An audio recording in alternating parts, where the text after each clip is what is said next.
Now the dust has settled and we finally know a lot more about Samsung's new devices, the Galaxy Note 5 and the Galaxy S6 Edge Plus, let's take a look at the pros and cons from the details we have so far. Let me start by saying this event was more about the launch of Samsung Pay, a groundbreaking mobile payment system, than it was the devices. My take on the event was not only to beat Apple to the punch with two solid phones that are a power user's dream, but to kit it with the necessary hardware for an innovative step in the right direction for retailers and consumers alike. Not only do the new phones work with NFC, but can work with existing terminals that use MST.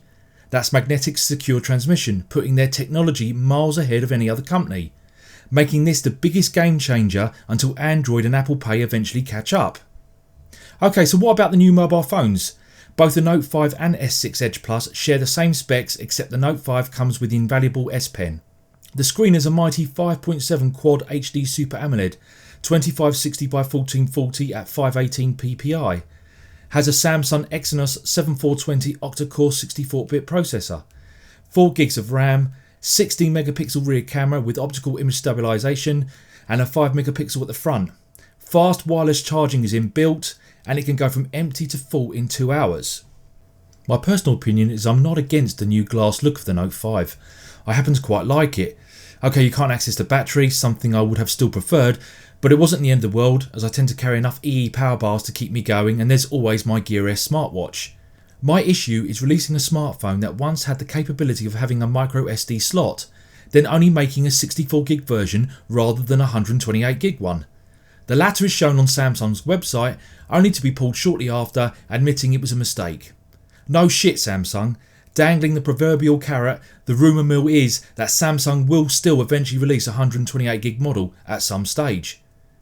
Then by far the most stupidest move I've ever seen a company do, not to release their current flagship model, the Note 5 in Europe, which is absolutely ludicrous. Not only will current Note users who like to upgrade yearly feel mightily disappointed by this decision, more importantly, Samsung is now dictating what phones will be released in what countries, despite previous releases being available.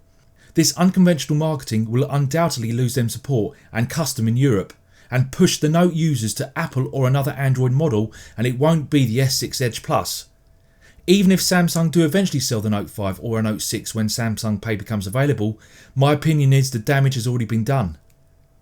My circumstances moving to Android was because of the phablet generation. The Note 2, 3 and 4 were beasts of the mobile world, a power user's dream. And then there's that S Pen. It just sealed the deal for me, and I hadn't looked back until now.